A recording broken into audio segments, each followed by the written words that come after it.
గురువుగారు, క్షాత్రధర్మం బ్రహ్మతేజం అనే ఈ పదాలలో ఎంతో నేపథ్యం దాగి ఉందంటారు. ఈ పదాలలో ఉన్నటువంటి ఆంతర్యం ఏంటో తెలియజేస్తారా? భాగవతంలో స్వయంభూమనువు కర్దమ మహాముని దగ్గరికి వచ్చి వేద జ్ఞానాన్నంతా విస్తరించేటువంటి బాధ్యత మీకిచ్చినటువంటి బ్రహ్మదేవుడు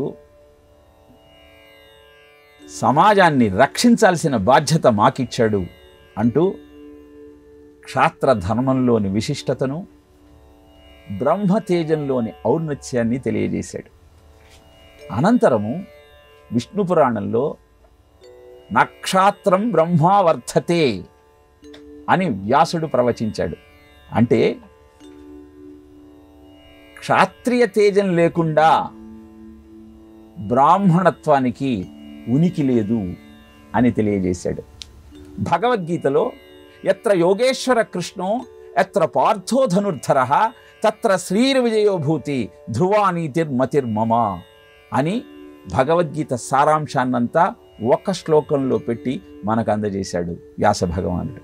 అంటే ఎక్కడైతే యోగేశ్వరుడైన కృష్ణుడు ఉండడో, ఎక్కడైతే ధనుర్ధారి అయిన అర్జునుడు ఉండడో అక్కడ విజయము, విభూతి, సంపదలు ఉండవు. ఈ అన్ని వ్యాఖ్యానాలను సమీక్షించిన తరువాత అర్థమయ్యేది ఏమిటి అంటే, క్షాత్ర తేజము అంటే ఆచరణ, బ్రాహ్మణత్వము అంటే ఆలోచన. తల నుంచి పుట్టినవారు బ్రాహ్మలు అంటే ప్రతివాడిలో ఈ 4 లక్షణాలు ఉంటాయి. నువ్వు ఆలోచించి పని చెయ్యి. ఆలోచించి అక్కడే ఆగిపోతే, ఆచరణ లేకపోతే ఆ ఆలోచనకు అర్థం లేదు. ఆలోచన లేకుండా నీకు ఇష్టం వచ్చినట్టు చేసుకుంటూ పోతే అది నీకు సఫలత్వాన్ని అందించదు. అందుకే క్షాత్రవీర్యము బ్రహ్మతేజము కలసి ఉండిన కలదు జయమని చెబుతారు పెద్దలు. మనము దత్త చరిత్రను పరిశీలించిన కార్తవీర్యార్జునునికి పరశురామునికి యుద్ధం జరుగుతుంది. అంటే క్షాత్ర తేజానికి బ్రాహ్మణత్వానికి మధ్య జరిగే యుద్ధము సత్ఫలితాలను ఇవ్వదు. అందుకే వీరిద్దరిని దత్తాత్రేయుడు పిలిచి కార్తవీర్యార్జునునికి ముక్తి ఇచ్చి పరశురాముడికి జ్ఞానోదయం చేస్తాడు.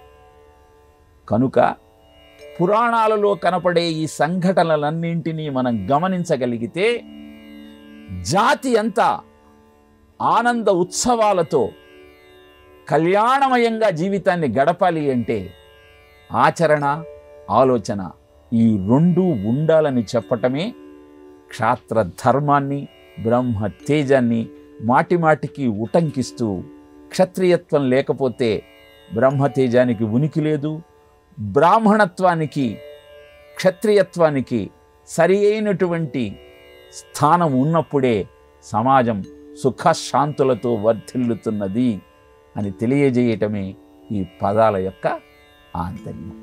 తెలుసుకుందాం.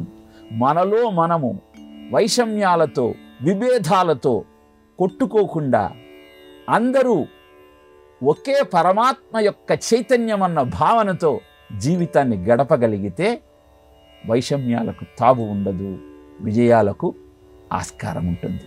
కాబట్టి అలాంటి అద్భుతమైన జీవన విధానాన్ని, పురాణ విజ్ఞానాన్ని నేర్చుకుంటూ సంస్కరించుకునే ప్రయత్నం చేయాలి.